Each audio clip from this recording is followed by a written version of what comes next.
And again, thank you so much for joining us this morning. It is Tuesday, the 13th of August, the day after the world marked International Youth Day. And so to all young people out there, happy International Youth Day to all of you. And I hope that you marked it in a very special way.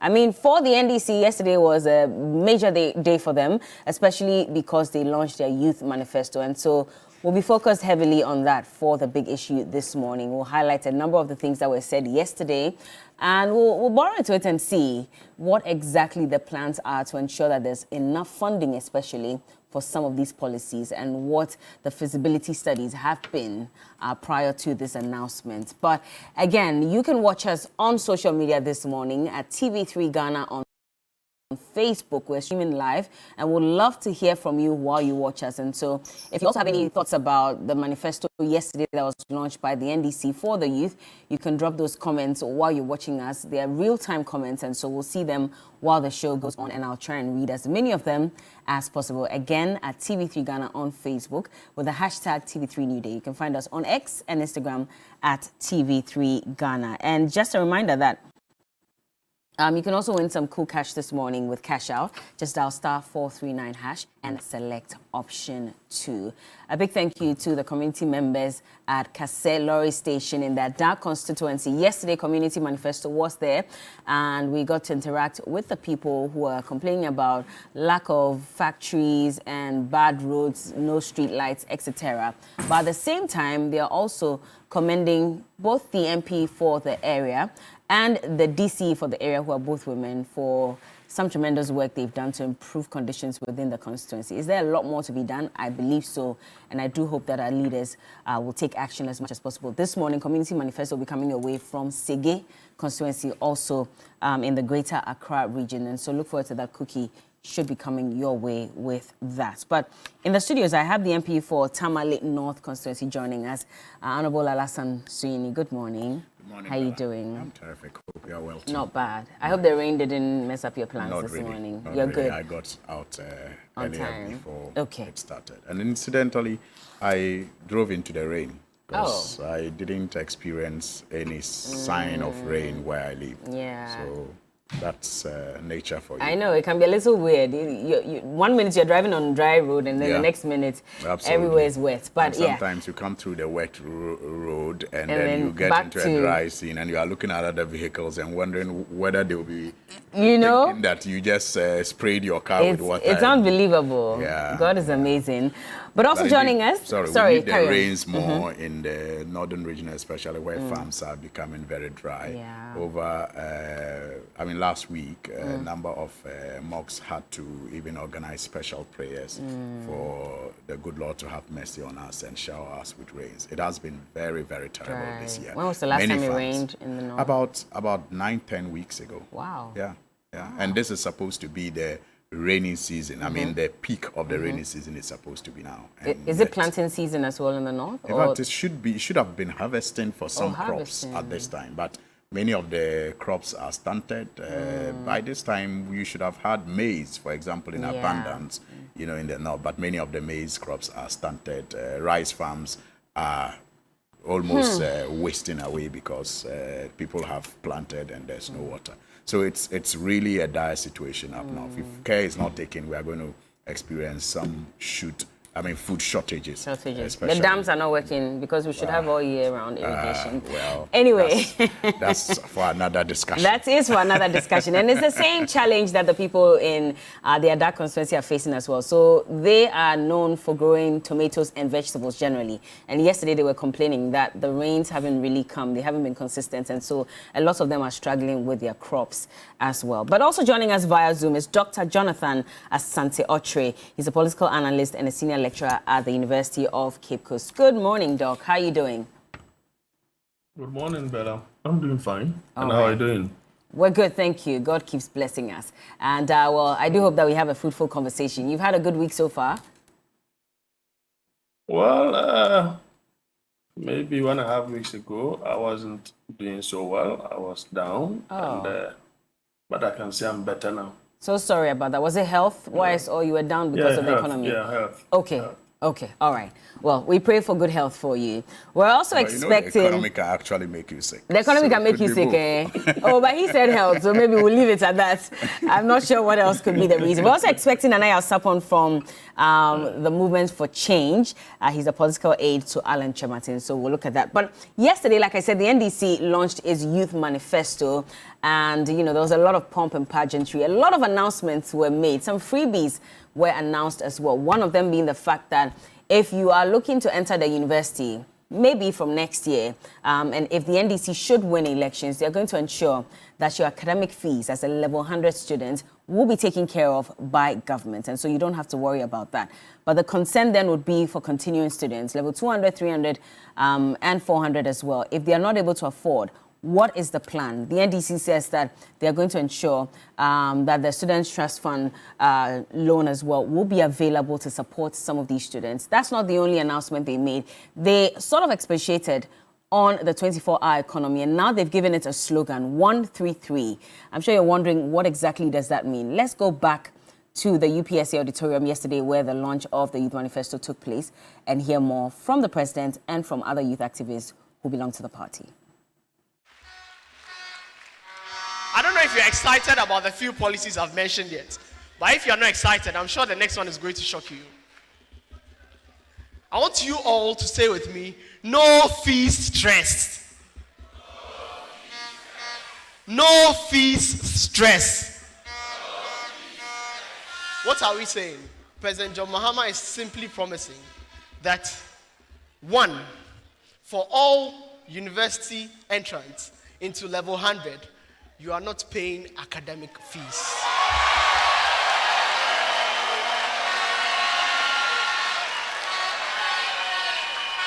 No academic fees for all level 100 students. We've heard many stories. We've heard many stories about students who finish school with 6 A's, 7 A's, 8 A's, and we have to start crowdfunding sources for them so they can enter into university. All of that would be a thing of the past in the next NDC administration.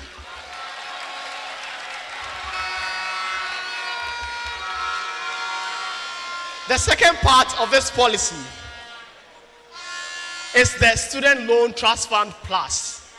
The student loan is basically dead as it is. When President Mahama comes back, he would revamp the Student Loan Trust Fund. And all those who struggle after the first year free academic tuition in university can apply to the Student Loan Trust Fund so they are able to continue their education without stress. Will centralize the coordination of youth initiatives in Ghana. It will facilitate job creation. It will promote entrepreneurship. It will provide scholarships and enhance youth participation in decision making. Political bias and nepotism have tarnished the recruitment processes within Ghana's security services and our public sector. This undermines trust in public institutions and creates disillusionment amongst our youth. Under my leadership, recruitment will be decentralized to ensure equitable representation of all our citizenry within the security agencies and our public services. We are committed to supporting digital startups and incubation hubs and training 1 million young Ghanaians in coding. And if you want to know who has plagiarized who, go to the NDC 2020 Manifesto and look at page 88, and you see the Million Coders program there.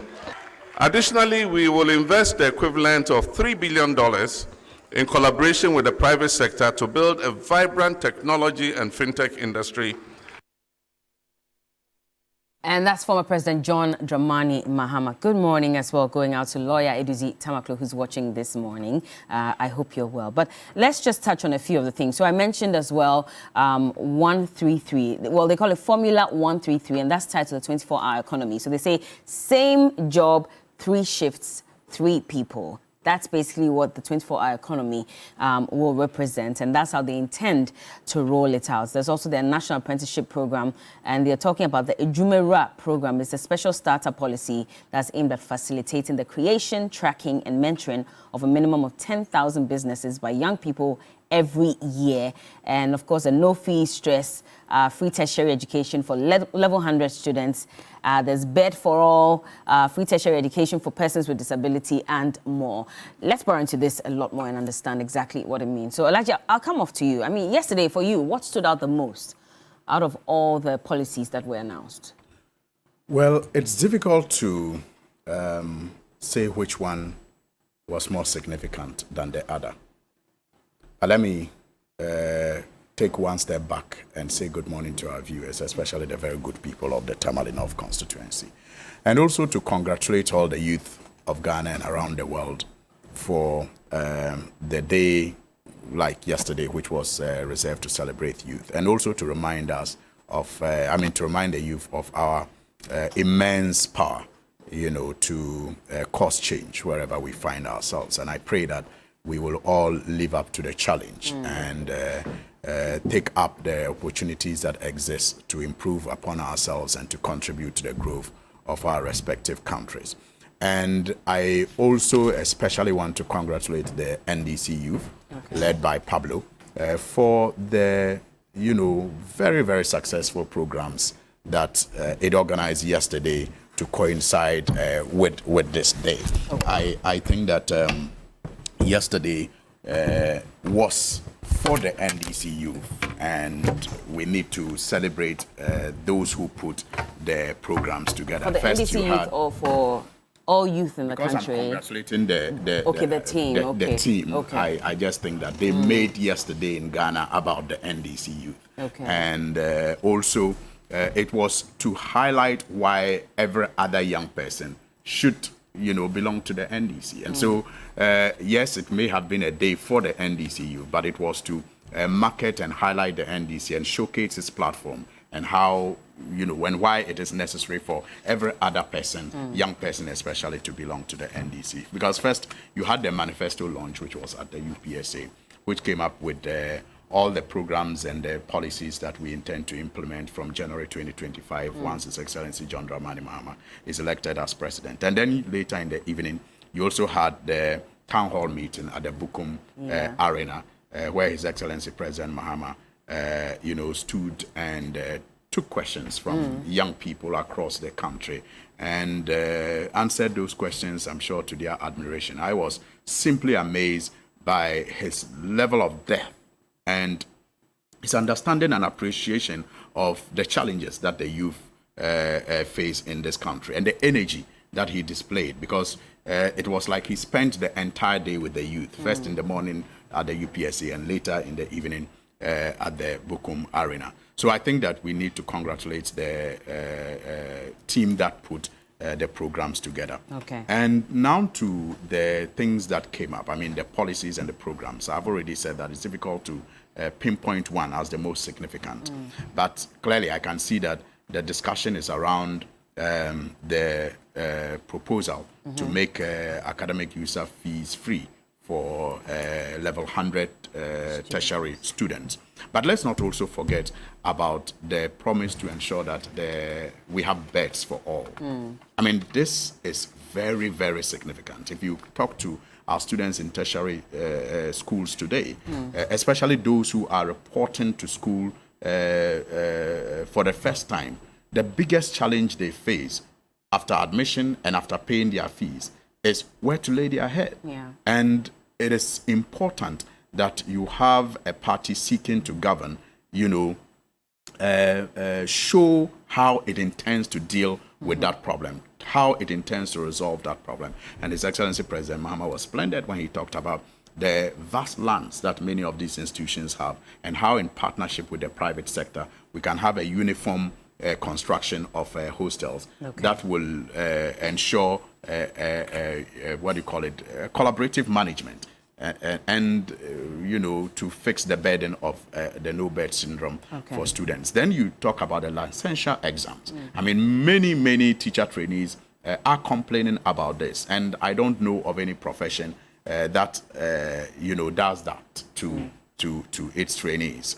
All of these license exams or licensure exams in many professions are inbuilt into their training processes and the exams that they write, especially in their final year. So it's quite it doesn't fit that you separate teachers and you treat them that way. And so I'm happy that he announced a cancellation of that. Then the quota system that has reduced the number of students that get admission into these training colleges will also be eliminated. That will provide more access to people. I would want us to go back to the issue about level 100 students and admission fees being waived or academic user fees being waived, and that will become the burden of governments. Now, I'm sure you've tried to monitor across various platforms the questions that are coming up, and many people are asking, how is this going to be funded, and does this apply to every student in the public university who's going to level 100, or is it for those who cannot afford? Well, I'd like us to take it from a point that was succinctly made by our General Secretary yesterday at the UPSA. And it is important for me because you often hear people say all the parties are the same. The NDC is not the same as the NPP. And he put it well when he said that, look, the NDC carefully thinks about, programs. And first, you will have a policy, then we will have, the outcome of the policy before we think about votes. So we implement policies for progress before we think about how it will benefit us in terms of vote. On the other hand, the NPP just, implements programs just for votes. I don't know why you're saying this, because I don't know how it ties into the question that I asked you. I'm getting there. That's why I say I want to start from there. If you will allow me to connect it, you'll get it. We don't have much time, so that I can move to the other guest. So that's what I'm asking specifically, if you have a plan in terms of funding. Of course we do, right? Because, you see, people will think that the NPP announced a FreeSHS, and that is the reason why the NDC is also announcing this policy. And that's why I wanted to start by making the point that we are not the same. We carefully think through our policies before they are announced, and then we carefully ensure that the implementation leads to progress.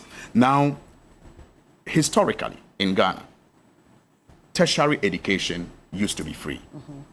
Tertiary education used to be free until the 1970s, when you had donor-backed demands for us to introduce fee paying, because we were, like we are still being told by the IMF and the World Bank and others, that there's a need for government to shift some of these burdens to the citizens. So in the 80s and in the 90s, we began the conversation of imposing fees on students and also tertiary students. But over the years, students and Ghanaians have generally had the conversation as to whether we should keep, burdening students and parents with this full cost of having tertiary education.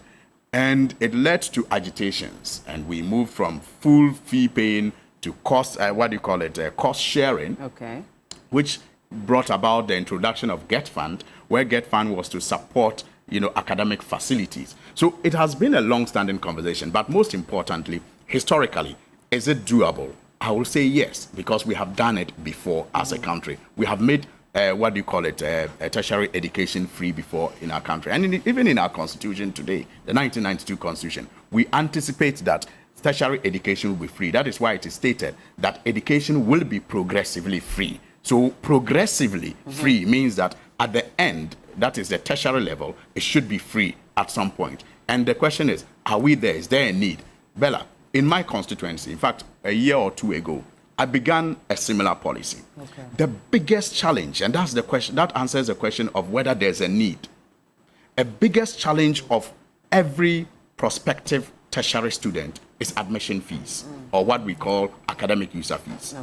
Because you see, maybe it's also because of our porous system, but somehow, once people get themselves into the school, they manage to finish the course. Once they get in, they manage to finish the course. if they have to make little payments, if they have to defer sometimes and continue later when they find the fees, they eventually complete the course once they get in. But when they don't get in, then they are unable to access, tertiary education. So the biggest challenge for every prospective tertiary student is the academic user fee. So I started a policy in my constituency where I, took note of certain courses and decided that for those courses, I was going to pay full cost of admission fees for those students. Okay. So those in the nursing, the medicines, and other such courses, I was going to pay full admission fees. And after that, I do not expect you to apply to my fund again, because I have the scholarship fund. And I say, once I get you admission fees fully paid and you get to the school, you find a way to complete, so that I can support other courses as well along the line. So you were with funding little this benefits. With funds available to me as member of parliament. So I have been doing this, and I'm saying that there is that need. Why? Because once you get the students into school, they will be able to. But where's this money? Then the financial feasibility. Look, they have put estimates at about 275 million Ghana cedis. Bella, just look around. Just look around. You say we have that money. Just look around and tell me if you do not see how we are wasting so much money, more than 275 million. Okay. Just look around. That's one aspect of it. 275 million Ghana cedis. Yet, if you look at the senior high, the free senior high school, we spend billions. We are able to get that money to spend. So how come there is that suggestion that we may not be able to get? So is this coming from the GET fund? Of course, that is what was announced, that this will come from the GET fund. It will also be supported by a revamped student loan trust fund.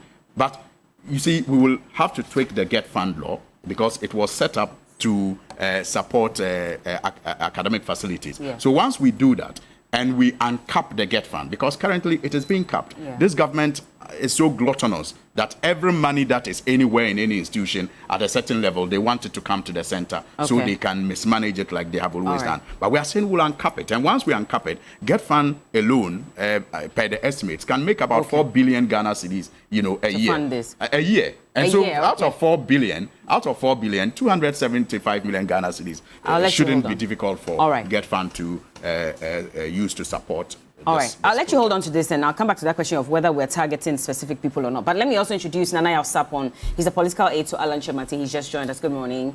I hope you're well. Very well. All right. Well, let me just go to Dr. Santiotre, and I'm going to read something that came from a study that was conducted by Africa Education Watch concerning the number of WASSCE graduates who are unable to get into the tertiary institutions because of lack of funding or their inability to pay. So it says that annually, about 250,000 WASSCE graduates do not progress into tertiary, and it's only 39% of them that were able to get in 2022. In fact, before 2022. However, 50% of them were able to get into schools because of the FreeSHS enrollment, and that made the situation even more dire. And so they are looking at ways by which they can ensure that more students get in. They think that in terms of feasibility, this is possible. But then again, the concern will be, are we able to raise this money? Because if you're looking at the number of students that go into tertiary institutions every year, we're looking at about 115,000 students for all the 15 or 25 tertiary institutions across the country. And averagely, academic user fees for each student who does humanities is about 2,000 Ghana cedis. So that totals to about 226 million a year. How feasible, from where you sit, also, as a senior lecturer at UCC, how feasible is this, that government will be able to find money to pay for these academic user fees? Well, let me say good morning once again to your viewers and to your good self and colleagues in the studio. It is often said that when there is a will, there is always a way. We know that government over the period, have had some kind of expenditures that do not in any way see to the progress of this country. And therefore, if we are to do a realignment as a nation, then things of this nature could easily be afforded. That part, if you really got to know the problems that tertiary students, go through, then you will marvel. It is for a good reason that most of the tertiary institutions, especially the public universities, have adopted, an in, out, out, out program. Now, what that means is that they or we recognize the vulnerability of first-year students. And the idea of accommodation is a huge problem. It is even becoming a national security or gaining national security tag. And some of us have always argued at convocation, for example, that as a nation, we need to invest in this kind of accommodation so that students who get attacked, day in, day out, by these people that they call kwashe or something of that sort, could easily be minimized. And that's the more reason why if they are proposing something of that sort, then as a nation, we need to buy into that. I think that this idea was already, in the 2020 manifesto, and the reason they gave was the COVID. And so they decided that, okay, then if that is the case, then they're going to ensure that the academic facility itself, not academic itself, the academic facility itself of first-year student will be absorbed. When you say, for those who are watching and may not understand, when you say academic facility user fee, how different is that from an academic user fee? I think they are saying the same thing, but it is just a nomenclature. Okay. There is a word facility attached. So when you use the facility, that is why, you take up that particular cost. So it's for the course that they're going to study in level 100? Yes. Okay. Yes. Okay. But of course, I think that they may have been using the average cost because that's what they are saying, the humanities. If you go into the sciences and other programs, I think that the government is likely going to spend more than that if they really want to take up that particular issue. But feasibility, well, I think that if they sit down and do proper data-driven analysis, they should be able to embark upon that. If Mr. Mohammed's government is to ensure and implement those things that he has said he's going to implement, like, for example, reducing the number of ministers up to 60, cutting down the number of presidential staffers, reducing waste, ensuring that corruption is reduced. All these things are ideal propositions that if he's able to ensure it is done, then definitely he'll be able to do this. Sustainability, they're going to use the GET Fund. GET Fund is in itself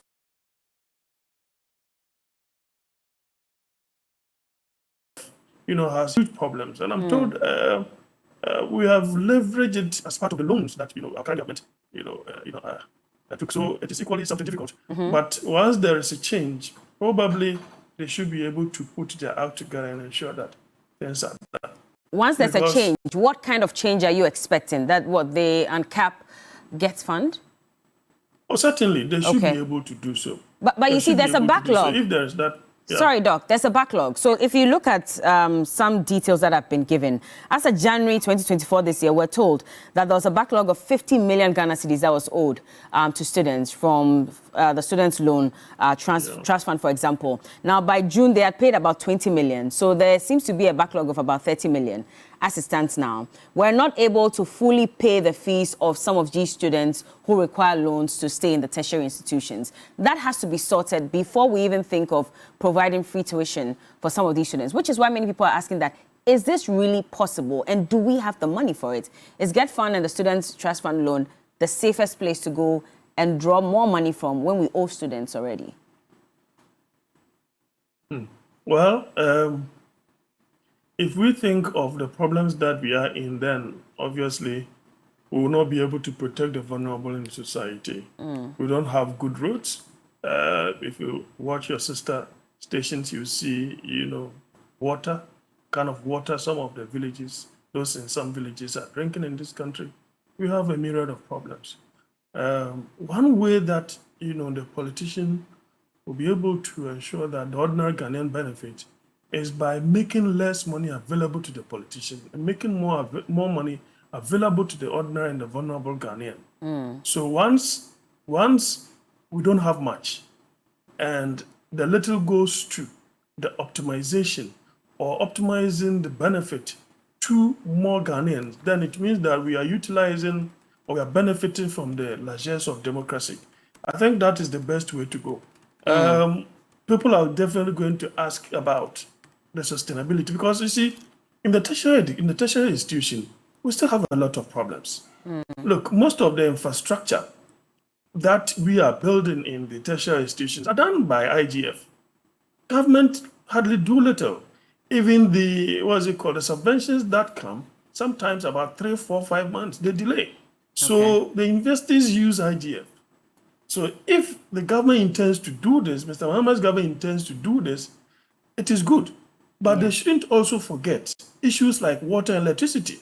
Sometimes the ECG, Electricity Company of Ghana, cut the lines of the investors, if you care to know, because government does not make due the payment of electricity. The students do not pay these utility tariffs. And in the end, it becomes a burden on the very investors that the government has promised to pay. So it becomes something that is cyclical. But I wouldn't want to obfuscate the issues by bringing in the problems that the investors go through. But if at the end of the day, government does not make do that promise, and they tell the student to come and then later on they will pay, I think that we may end up seeing the problems at the FreeSHS level rearing their ugly heads in the investors. All right. Rearing their ugly heads in the investors. And most often than not, government delay in the issuance, in the releases of money that state institutions ought to have to run their affairs.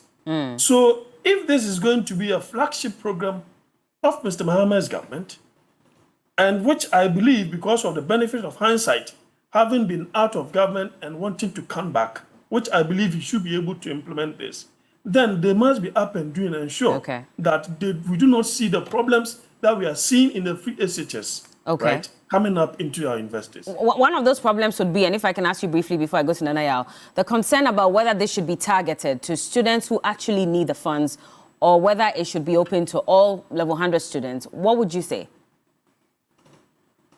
Well, I think it's a very thorny question to answer. I would have wished that we could have done targeting. That in itself, sustainability would have been okay. But sometimes at a tertiary level, some others will argue that we are all Ghanaians, we all pay taxes. There are those that are rich, others are extremely poor. If we go by targeting, that wouldn't be a bad idea. If government can afford, right, if government can afford to ensure that all and sundry at a level of 100, they want to take up the academic facilities of you.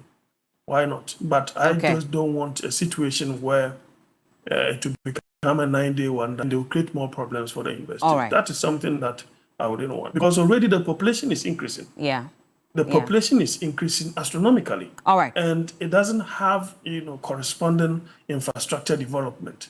And so if you have a situation like this, obviously the numbers at the tertiary level will increase. We need to see corresponding infrastructure development. It should be part of the program. Thank you, Doc. Nanaya, I'll come to you shortly. Just a minute so that Nanaya can... 1 minute. So I'll just... 30 seconds. He said some 30 seconds. I'll take it. He said something about the GET Fund, the proposal to support it with GET Fund, which I share with, entirely.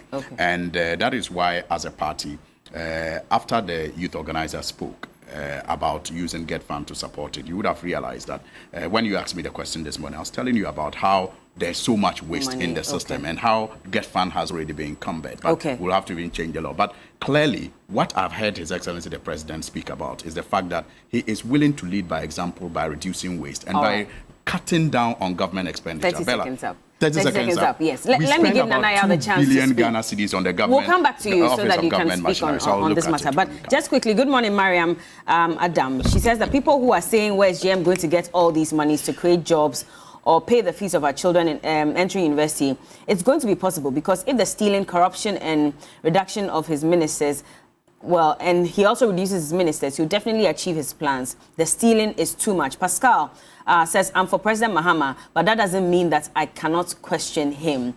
So he says that, tell us how you go fund them. Okay, good morning to you, Abu Diba, and to Neodwe as well. They're all asking, and of course, the concern is how is this going to be funded? But Nanaya, I've seen that you've already opened your GTP. I don't know if that has anything to do with what we're going to discuss this morning with regards to funding of level 100 tertiary students. What do you think about this policy? When you go to church, the first thing you take along is your Bible. So this is your Bible? And as Senior Swahini will tell you, once you are going to the mosque, you don't forget your Quran. Of course, this is my Bible. This is your Bible? Very realistic one. I see. And I believe that the number of Ghanaians... Political Bible. Yes, of course. I was wondering if you take it to church as well. Well... So if they say Psalm 25, you open the GTB. Take God's Bible. Once Just you are coming to kidding. TV3, You take your political Yeah, you Bible. take your political Bible. Okay. So the Gospel according to Alan. Okay. And well, interestingly, first of all, let me say good morning to your cherished viewers. And as my senior colleague said, you have a lot of viewers in the north. And for that matter, we'll say Desba to our people. And to the many Ghanaian youth who've made time to watch and listen to us. Found out yesterday that you schooled in Tamale. Oh yes, I did all my schooling in Tamale. Oh, okay. I did Tamasco, some Yeah, that's Sanargo Senior. the best school, of course, you would say that the best school. in the Sanargo north. Experimental. Oh, in the north. It's Okay, I called like that you said. It's actually called Sanargo Experimental. Sanarigo Experimental. Why are you rushing to? Because, you know, the whole go Ghana, the explain best tire. school is Motown and none other. That's why you were very specific, I understand. But you, let's carry on. You trim one. It's true.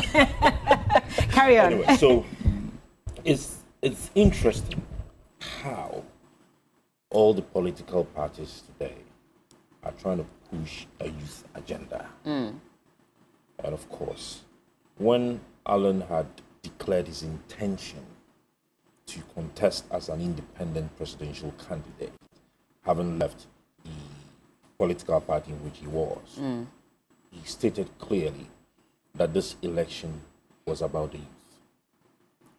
It's about the youth because any country that has a working youth, any country that has an energized youth, is a country that is actually purposed and focused to ensure rapid development. Bella, but in as much as this election is all about the youth, we would also want to state, as the movement for change, that the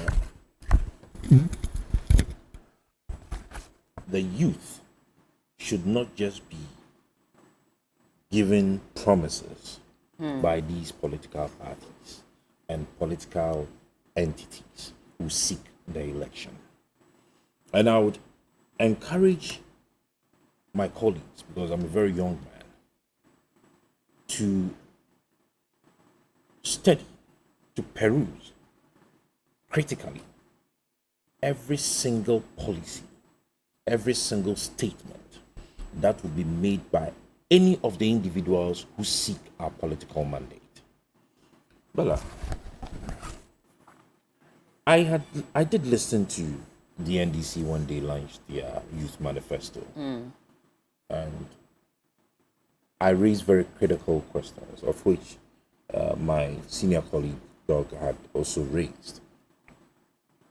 How sustainable and how realistic are these promises? I do not see them as realistic as they say they are. Why? Now, you talk about the payment of tuition fees for first-year university students. We are not done dealing with the problems we've had with FreeSHS. Have we been able to critically analyze the FreeSHS program and to see how best we can make it sustainable? Are we actually setting up this freebie because FreeSHS did work for one political party?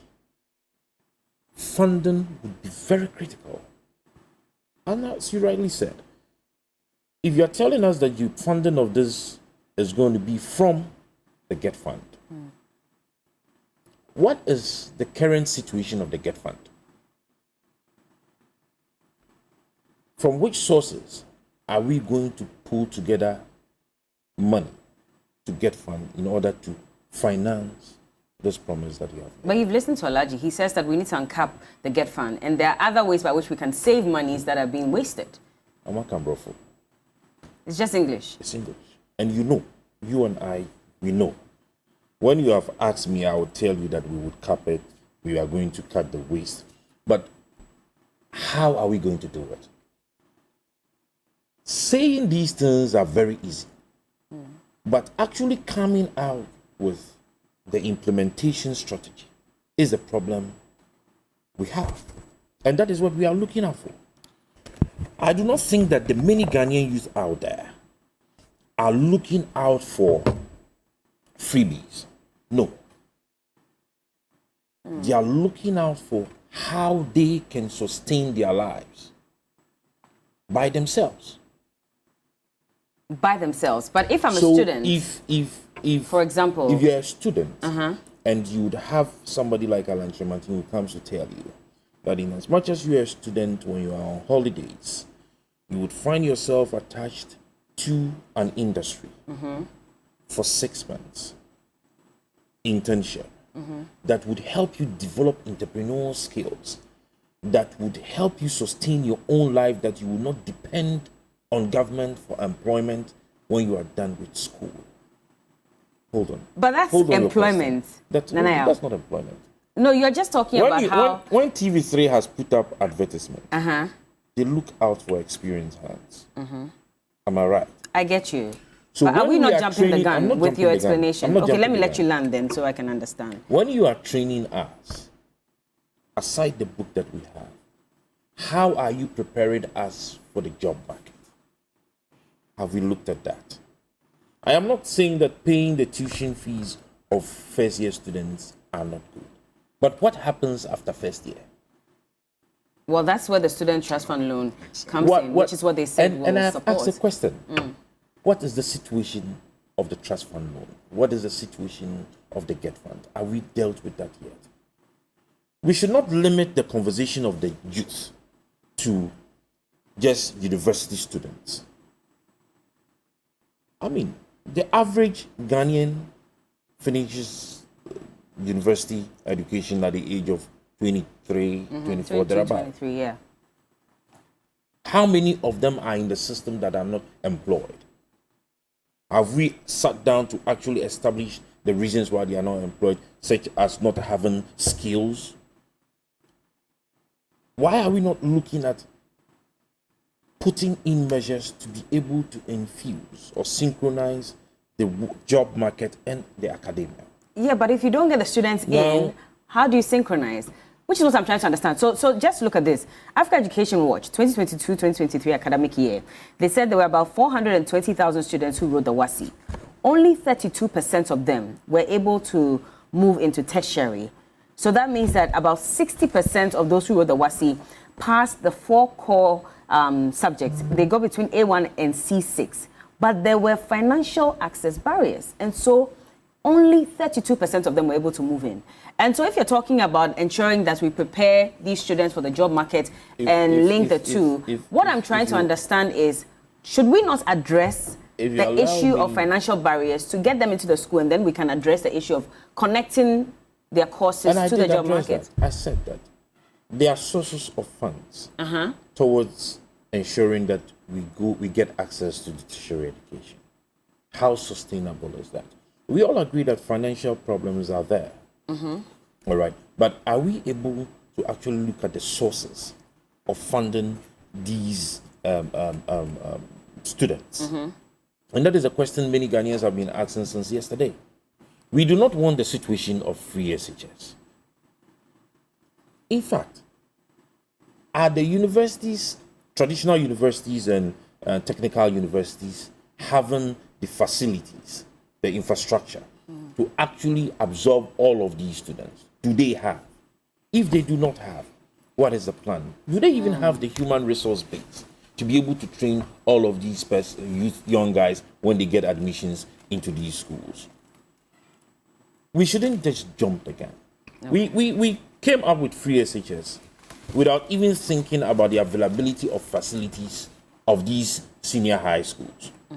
1 year into the implementation, then we had to bring this traffic light system. Do we want to have the same situation with our tertiary education? Is that what we are looking out for? Why are we not learning from the implementation of the FreeSHS? Okay. And I'm saying that there are many Ghanaian youth out there who do not have jobs doing. If I am working today, if my junior brother is working today, I think that we should be able to take care of the very last one who is going into the tertiary education. Whilst government prepares itself by putting up the needed facility and infrastructure, we shouldn't just sing and dance at the same time, not knowing the lyrics. Okay. Go into the universities and they will tell you the problems they are facing. Have we put in measures to be able to deal with these situations? And these are dire situations. I mean, I don't know if our colleague doctor is an active lecturer now. Yes. But he will tell you, there are many of the students who go into their lecture halls that do not even have chairs to sit on. Let's be real. How are we planning to solve these ones? Now, we should rather be thinking about how to bring about jobs realistically. All right, and you are telling me that I came along with my your Bible. Of course, I'll go into my Bible. Okay. When you take the agriculture sector, myself and my brother, we are from the north. I'm from the Ashanti, but I was born in Tamale, so I see myself more of it as a northerner. Now, when you are going into Tamale, his constituency, lots of lands, agriculturally viable lands. And if you ask him, one of his major problems as an MP is to deal with the many young people in his constituency who are coming into the southern sector to look for jobs. Ask him. Why are we not making good use of those lands there?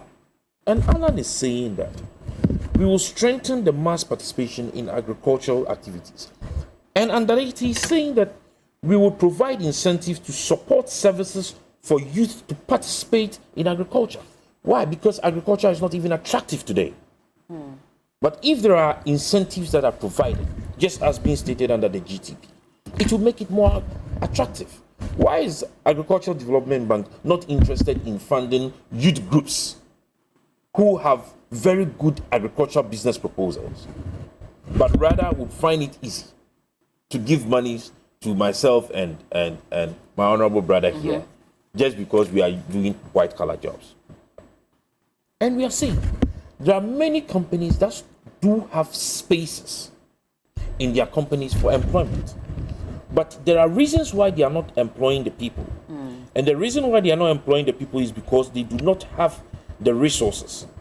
And Alan is saying that he would provide tax relief and training grants for companies that employ new and young graduates to cover the cost of skills training. Okay. That these are realistic policies. So are you trying to say that we should focus on some of these things and resolve them? Let's resolve them before we come to do the freebies. And I'll give you an example. So what happens to the students who are unable to pay for their tuition? Do they stay home and wait? What is happening to those who were promised they will be paid their teacher training and nursing allowances and they were never paid? Let's learn from these. The NDC and the MPP, Bella. They're the same? I understand. But what I'm asking, just before I go back to Alaji, so are you saying that these students, and like I've given you statistics, only 32% of them are able to move into their tertiary. The rest are home because they don't have money to pay their fees. And academic user fees alone is just 2,000. If you're looking at the bulk of it, you need averagely about 15,000 to be able to get into the tertiary institutions. Should they stay home and wait for whichever government to address all these other issues before? I haven't said that. No, that's what I'm asking you so you can clarify. I haven't said that. What happens to them? What I am saying is that, yes, they would have access to this. But in any case, when they have even gotten admission, are there facilities and infrastructure enough to absorb them? So what do we do? Have we asked that question? So what do we do? That's what I'm asking you. That. So should they wait for these to be addressed? Let us all come out with strategies of sustaining the funding of some of these promises we are making. Until then, we shouldn't take any of these promises serious. So should they wait at home? I'm not saying they should wait at home. So there are other avenues, giving them entrepreneurial trainings, and of course, like we did. Alan, as you mean while they wait? Alan, as in the Trade and Industry Minister, came up with the business resource centers that had the purpose of training and giving entrepreneurial skills to some of these young people who were home. Which is why I'm asking. So we have the technology centers that will give opportunities to those who, after SHS, had the skills to come up with technology. Okay, so that they these can make some money. At least so that they can make something. Okay, let me come to Alaji. And that's the very last one. My brother would tell me. You see, there's a proverb in Dagmali, and I would want him to interpret it to you. You speak it very well, eh? You understand? Brilliant. That's Dagbani. Yes. Okay. I want him to interpret so that he will know that when he's speaking his constituency. Can you repeat it? Can you repeat what you just said, by the way? No, you don't have to explain, but what did you say again? Yeah. I was hoping I could get at least one word, but... Well, I hope that Dr. Mahmoud Baumia is listening. What does that mean? That's just by the way. Well, no, not that. I'm asking what his statement actually means. What he said means that lies embarrasses one and retards development. Yes, and the integrity of one is also retarded. Yeah. Oh, yeah. Okay, I see. Yeah. But do you agree? Do you agree to a large extent that for him, he thinks that we need to address the challenges that we are facing at the moment before we even think of some of these freebies that we're giving out? You know, Bala, two things happened in his conversation, and that, strengthened the reason why I began the way I began when I had the chance. One, he sought to make the point that the NDC and the MPP are the same. And that is why when I began, I needed to let you and our listeners understand that, look, this is not just a policy announced for the purpose, for the sole purpose of winning votes. It is for progress. It is to ensure that, we address a concrete, a challenge that is faced by students. And that's why I also gave you my example in my constituency. And the fact that apart from what research is showing, if you ask anybody who observes and listens to people, you will come to no other conclusion than the fact that potential tertiary students are gravely faced with the challenge of, academic user fees, admission fees. That is the biggest challenge that we all face. So the need is really there. Now, the issue of whether we have carefully thought about this and whether we shouldn't be addressing some of the concrete challenges that are already confronting our education. Bella, in my earlier submission, I made the point that, one, we as a government in January 2025, led by His Excellency John Dramani Mahama, will uncap the GET fund. And once that is done, there will be more funds available to GET fund to focus on fixing the challenges that are currently, the case in many of our educational institutions. He talked about, we talked about yesterday about the fact that we are going to make the FreeSHS more qualitative. And you see, His Excellency Dr. Kwame Nkrumah said this in 1957, that look, we want to measure the progress of our people by their health and also by their access to education and the quality of education they get. So it is not just about ensuring that you provide access at the tertiary level, but we are saying that once we uncap GET fund will have more, money available to it to deal with the basic education that is currently bedeviled with many challenges, infrastructure-wise, and also even increase infrastructure at the tertiary level. Remember, I also said that this whole policy will be hinged on revamping the student loan trust fund, so that after you pay the academic user fee for them, they have other sources of, falling on to remain in school. So once GET fund is uncapped, you have money to improve infrastructure and to also deal with some of the challenges. Then 2, student loan transfer revamped. Students are guaranteed continuity. But Bella, the biggest source of funding for this project, for this exercise, Bella, His Excellency John Dramani Mahama has made the commitment, is that he is going to cut down on budgetary allocations to the Office of Government Machinery. And just permit me to walk you through some of the allocations in a few years. Okay. Look, in 2015, when he was president, the budgetary allocation to the Office of Government Machinery was about 453 million Ghana cedis. 453 million. In 2016, it rose to 718 million Ghana cedis. Then he lost power. And then Nana Akufo-Addo and Dr. Bawumia came to power. And in 2017, the allocation went to about 1.5 billion Ghana cedis. 1.5 billion in just 1 year. From 700 million to 1.5 billion. In 2021, it was about 3 billion Ghana cedis allocated. And yet, Bella, we are told that we will require just about 275 million Ghana cedis to make this possible. Bella, have you considered how much we have wasted? And I'm not saying that it is not important for us to have a national cathedral, but can you imagine how much have been stolen in the name of God? Just because some people are that wasteful and do not know how to properly manage the economy? At the last count, we had spent over 100 million Ghana cedis. In fact, $100 million, sorry. Over $100 million had been spent. In fact, the architecture alone, the architect, Ajay, was paid about 150 million Ghana cedis. More than that. And you need just 275 million to make this policy come true, and people have doubts. About 150 million Ghana cedis was just paid to an architect to draw, the cathedral. And we have spent over $100 million so far. In fact, the last time Kusi Boateng addressed the press, he said we needed about $200 million more. Do you know how much that is? That works out to about 180 million Ghana cedis. And people have doubts that we cannot get 227 million Ghana cedis to, take the burden off students who have admission into tertiary education. NAPCO, that we all have now come to the agreement, was a waste. Government of Nana Akufo-Addo and Dr. Bawumia budgeted 600 million Ghana cedis for that. That wasteful enterprise, 600 million Ghana cedis was budgeted for that. And we are saying that we cannot get 227 million Ghana cedis from cutting down on these wastes to lift this burden. So I think that we need to understand where the NDC is coming from.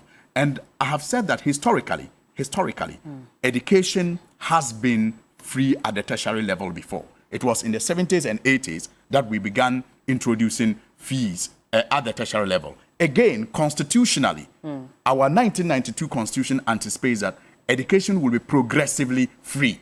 And so it has always been the desire of every government, I believe, to find ways and means of lifting the burden of fees that are imposed on students. Because it is for us, like Dr. Kwame Nkrumah said, to ensure that we measure our progress by the access that we provide for people to have education. But not just that, but the quality of education that they also get. And that's what he said. It is to be measured by the access and the quality of education that they get. And I'm telling you that this policy has been well thought through.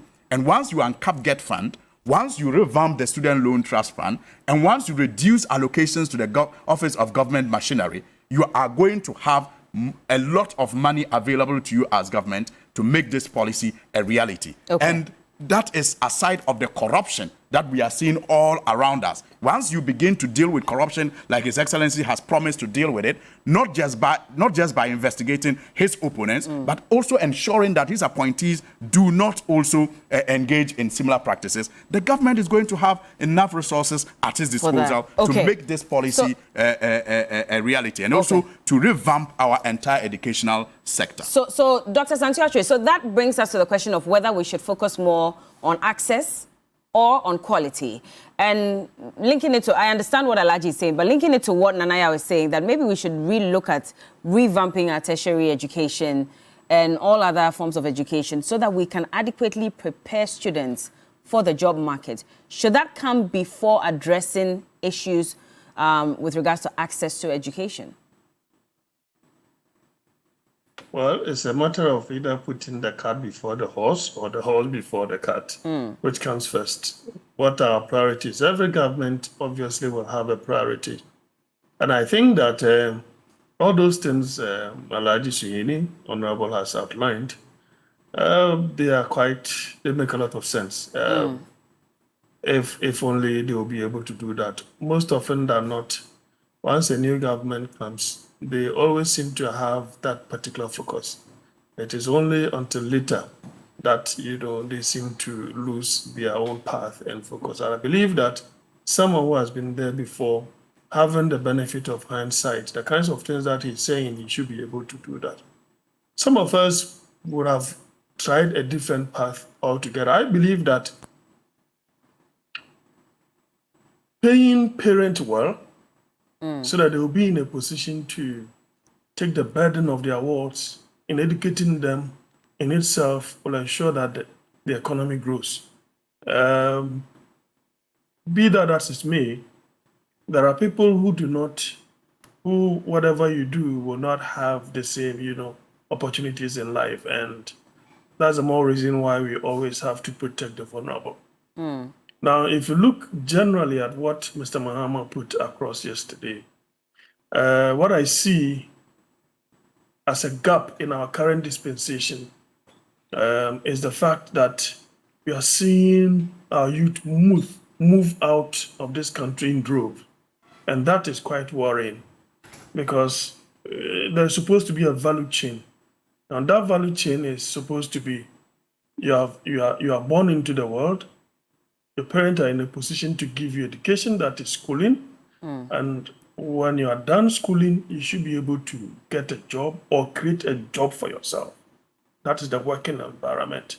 And when you work, you also build your family. And there is that what chain. So you build a family, you make investment, you create, right? And then there is that kind of evolving thing. But at this point in time, I see a truncation. That is the more reason why our youth are moving out of the country and we are losing some kind of skilled labor. He also told us about the challenges of the youth, and I don't think that I want to go into that. So at this point in time, tertiary education is important. Its accessibility is important. Quality education is equally more important, not just mere accessibility. You see, accessibility-wise, you're talking of availability of infrastructure. You're talking about human resource development and availability, availability of teaching material and all other incentives that will make education not only accessible, but of quality, so that the human skill that will train will be able to fit in any economy, worldwide. Okay. And so the problem has always been which one should come first. We have a lot of challenges in the tertiary institution. And I don't think that it can just take 4 years or 8 years to be able to do that. But with the kinds of things that they have set out to do, cutting down some of these SSS, corruption and other things, I think that they will be able to do that. Okay. Sustainability is equally a problem that I feel that, if they should cut out some of these things and maintain that particular focus, I think they'll be able to do that. Maybe in later years, they will be able to increase and then probably add another number. Okay. All right. Accommodation, finally, on this same issue, I think that in terms of accommodation, they have said that they are going to partner with this kind of, private investors. I think we may decide not to have the same similar type of, traditional halls being built or the same building material that are used to put up, some of these buildings. We can go into these Chinese and other kinds of, building materials that can easily be afforded by all students. And I think that in itself will reduce the pressure, on investors and ensure that we gain quality and give them quality education. All right. The materials that have been coming to the investors, some of them leave much to be desired, to be frank with you. To be frank with you. Yes. The quality of students that we have at our universities, you mean? Certainly. Okay. We have a kind of generation. We are, and I think that the educators, the philosophers, everybody will have to be interested in that. The kind of material that we are churning, we are bringing them into the investors. We need to have a look. We are looking at a generation that feels so entitled. And it's like they don't really want to learn, but they want to make good grades. I don't think that is the kind of generation we want to build. You see, so quality education, because if after a while we do not ensure that these things are checked, these are the same people that will form the bulk of the population in the labor. And that particular tendency, that particular trend will continue.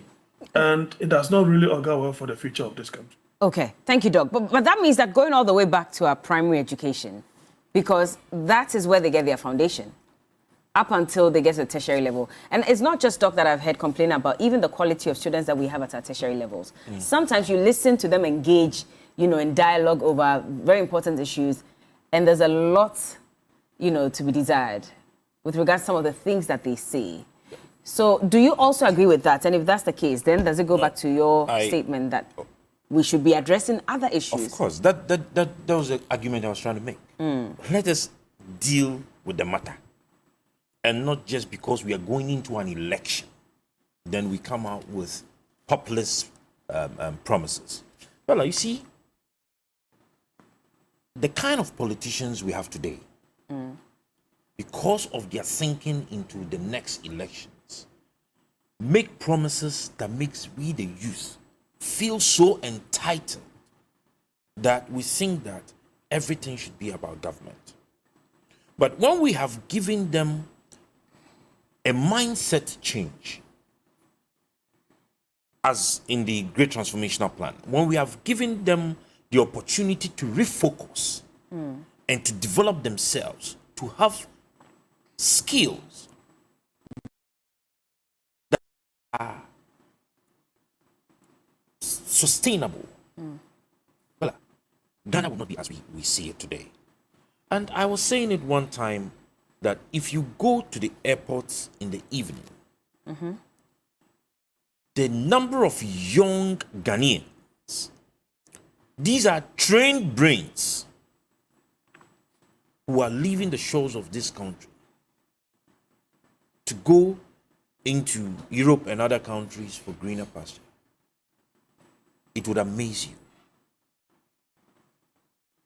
All we are saying is that we should redirect the focus of the youth. Okay.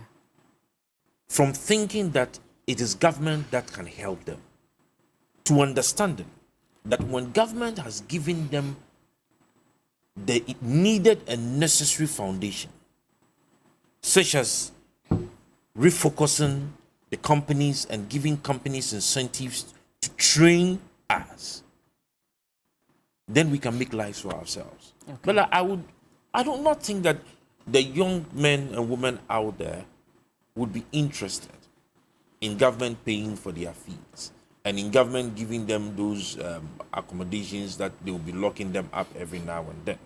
When we're all in school, we didn't want to be the government. Of course. But we went there because we did not have the means to even pay for our own. And we are saying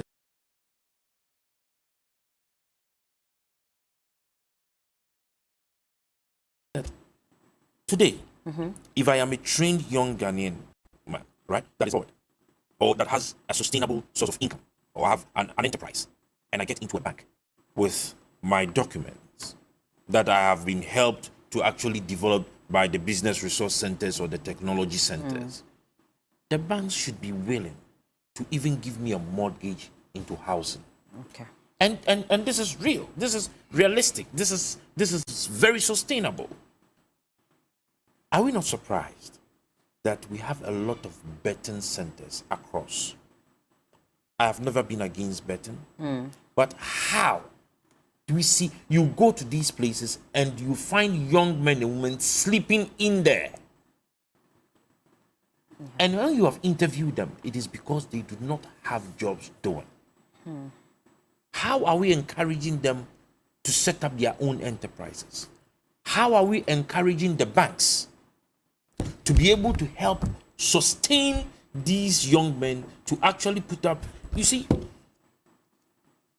if a bank like NIB, a bank like ADB, sets aside probably 10% of its profits annually and decides to use that to help young enterprises, It will make a difference. If government is putting out a bid and we have very big and huge companies that are putting in their documentations, and we put in a clause that if we have 60% of your workforce as young people, if we have your company attached to itself a young and new enterprise made up of new or fresh graduates, you have a competitive advantage.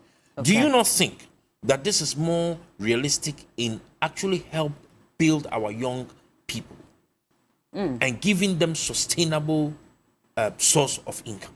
Okay. It is happening in America. Why can't it happen here? Well, This is not as if we are going to look for monies. And of course, I agree with Honorable Zuyini when he talks about the fact that there are so many wastage out there. so we need to address that as well. We need to address that as well. All right. My Do you time is up. understand? We have to go. We have to You go, see, unfortunately. Bella, know. I think that we should get the opportunity to actually read into. I'll give Honorable Zuyini a copy of our great transformation. I hope you leave this for me. Unyebi. That's a never program. It's I was Jama me namin kind so that we can ask questions. I know, right? Anyway, but thank you so much, gentlemen. And just a few messages quickly before we go. So the NDC's manifesto is empty. That's Odoye Tema. Okay. Did Nanaya even listen to JM's speech yesterday? That's Joanna Kwe. She's wondering if you did. Okay. All my friends are Amina, so I have the policy. Amina Wadirago says, JM, what is this free? Please, let's build a progressive society. We need jobs so that we can pay our own fees once we have the jobs. And let me see if I have any more. Money Nimani says, please tell, okay, no, I'll skip this money. But JM said his government will review the FreeSHS program. I'm sure he has a good plan to implement it very well in order to bring out some good students. That's Maria Adam. Okay. Frederick says, back in the days when we were used to repeating, there was competition in class. And he's responding to the comment that Doc made about the quality of students. Neo Digni Atukwe says, it's because they are not repeated in the classroom at SHS. So what motivates them to learn? There's no repetition at the SHS level? Well, I mean, yeah, I know one or two people that... There's wholesale promotion now. Yeah. I see, okay. Because I remember my time, there were one or two people who must have been repeated at a point. But we should prioritize creating more jobs for people to be employed. When we have jobs with good pay, we can afford to pay our fees. The fact is that we talked about how promptly we will post nurses and teacher trainees, unlike the situation now, and how we will create 1 million coders. Yes. But the game changer is actually the 133, the 24-hour economy. And so that is also being tackled with. I mean, I find it very interesting that you also have some slogans coming, especially because you talked about the NPP having more slogans. But you see, that's why I'm saying that you need to understand that our slogans, if you assess them very well, are meant for progress. And not just progress before we think of votes. Nanaya, I hope you have heard that. Anyway, thank you so much. Thank you so much, gentlemen, for joining me. Dr. Jonathan Asante-Ochoa, thank you so much for your time. We're very grateful. He's a political analyst and a senior lecturer at the University of Cape Coast. Enjoy the rest of your day, sir. You're welcome. All right. And also, Nanaya Sapon is a political aide to Alan Chemantin, who is the founder of Movements for Change, or Alliance. Alliance for Revolutionary Change. Revolutionary Change, okay. And then, Honorable Alassane Shaibu Suini is the MP for Tamale North constituency. We have more coming up, and like I said, Community Manifesto today is coming to you from Sege.